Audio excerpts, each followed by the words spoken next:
আসলে কখন জিম করলে বডি দ্রুত বানানো যায়? সকালে তো বাড়ি থেকে বের হই কাজের উদ্দেশ্যে, কেউ বের হয় অফিসের উদ্দেশ্যে। প্রতিদিন কোনো না কোনো ঝামেলা পড়েই থাকে। তার ভিতর থেকে মাথার ভিতরে ঘুরপাক খেলতে থাকে যে কোন সময় জিম করলে আসলে বডিটা ভালো হবে। এই জিনিসটা আসলে বুঝতে পারি না। এটা আপনাদের কথা। আপনাদের মাথায় এই জিনিসটা খেলে যে কোন সময় জিম করলে আসলে দ্রুতভাবে বডি গেইন করা যায়। এই ভিডিও থেকে আজকে জানতে পারবেন কোন সময়টা বডি বানানোর, জিম করার পারফেক্ট সময়, কোন সময় জিম করলে আপনি বডি দ্রুত গ্রোথ করতে পারবেন। আশা করি ভিডিওটা সম্পূর্ণ লাস্ট পর্যন্ত দেখবেন, তাহলে কিন্তু আপনি বুঝতে পারবেন কোন সময় জিম করলে আসলে বডি বানানো যায়। প্রথমে একটা কথা বলি, জিম করার কিন্তু আসলে কোনো টাইম নাই। আপনি যে কোনো সময় যে কোনো পরিস্থিতিতে আপনি এক্সারসাইজ করতে পারবেন। তবে একটা জিনিস মাথায় রাখতে হবে যে আপনি যদি খাওয়া দাওয়া করেন তাহলে খাওয়ার মিনিমাম 1 ঘন্টা পরে আপনাকে জিম করতে হবে। এই জিনিসটা মাথায় রাখতে হবে। এবার বডি গ্রোথের যে বিষয়টা, বডি গ্রোথের বিষয় হচ্ছে আমাদের শরীরে যে মাংসপেশিগুলো আছে, এই মাংসপেশিগুলো কিন্তু বুঝতে পারে না যে আপনি সকালে জিম করছেন না বিকালে জিম করছেন নাকি রাতে জিম করছেন। আমাদের সঠিক পরিশ্রম এবং সঠিক ডায়েট, সঠিক প্রেশার, এই জিনিসটা যদি আমরা আমাদের শরীরকে দিতে পারি তাহলে রাতে দিনে যে কোনো সময় জিম করলে কিন্তু আমাদের বডিটা গ্রোথ করা সম্ভব। কিন্তু এর ভিতরে কিছু কিছু বিষয় আছে। দেখেন, সকালবেলায় যদি আপনি এক্সারসাইজ করতে যান তাহলে কিন্তু খালি পেটে কখনো এক্সারসাইজ করা যাবে না। এবং সকালবেলায় কিন্তু আমাদের শরীরটা ঘুম থেকে ওঠার পরে আমাদের শরীরটা কিন্তু একটু দুর্বল আকৃতির থাকে, অলস আকৃতির। এই সময় কিন্তু আমাদের শরীরে যদি হঠাৎ করে প্রেশার দিই তাহলে কিন্তু আমাদের ইনজুরি হওয়ার সম্ভাবনা বেড়ে যায়। তো সকালবেলায় আপনাকে মিনিমাম 5 থেকে 10 মিনিট আপনাকে ওয়ার্ম আপ করতে হবে। তারপরে কিন্তু আপনাকে ভারী ওজন তুলতে হবে। এর আগে কিন্তু আপনি হালকা কিছু খেয়ে নিতে পারেন।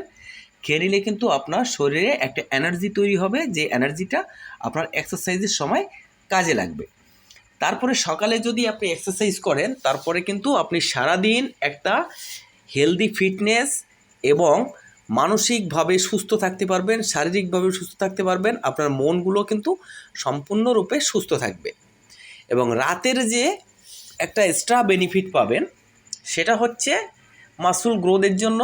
আপনি যখন রাতের বেলা এক্সারসাইজ করার পরে ঘুমাবেন তখন কিন্তু সম্পূর্ণ রেস্ট পাবেন শরীরের জন্য। আর আমরা কিন্তু এটা জানি যে আমরা বডি গ্রোথ করতে গেলে আমাদের রেস্টটা খুবই প্রয়োজন। আমাদের বডিটা গ্রোথ হয়তো রেস্টের কারণে। তাহলে এখন বুঝতে পারছেন যে আমরা রাতে যখন রেস্ট নিই তখন কিন্তু আমাদের ঘুমের ভিতর থেকে টেস্টোস্টেরন হরমোন রিলিজ হয়ে আমাদের শরীরটা গ্রোথ করে। তাহলে আমরা এক কথায় বুঝে গেছি যে রাতের বেলায় কিন্তু কিছুটা হলেও আমাদের শরীরটা গ্রোথ বেশি হয় সকালের তুলনায়।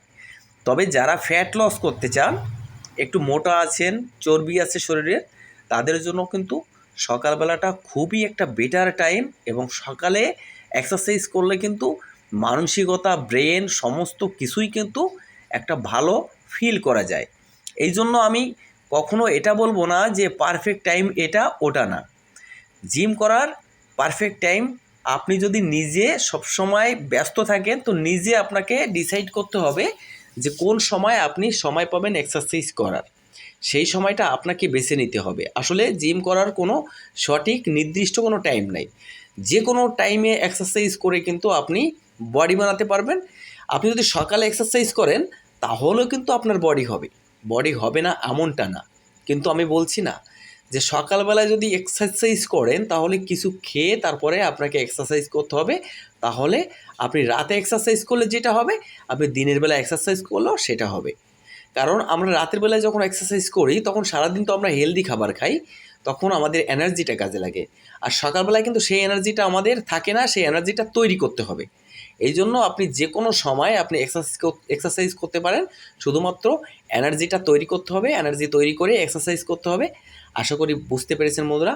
আর ভিডিওটা ভালো লাগলে অবশ্যই বন্ধুদের মাঝে শেয়ার করতে হবে, আর চ্যানেলটা সাবস্ক্রাইব করে বেল আইকন চেপে আমাদের পাশে থাকতে হবে।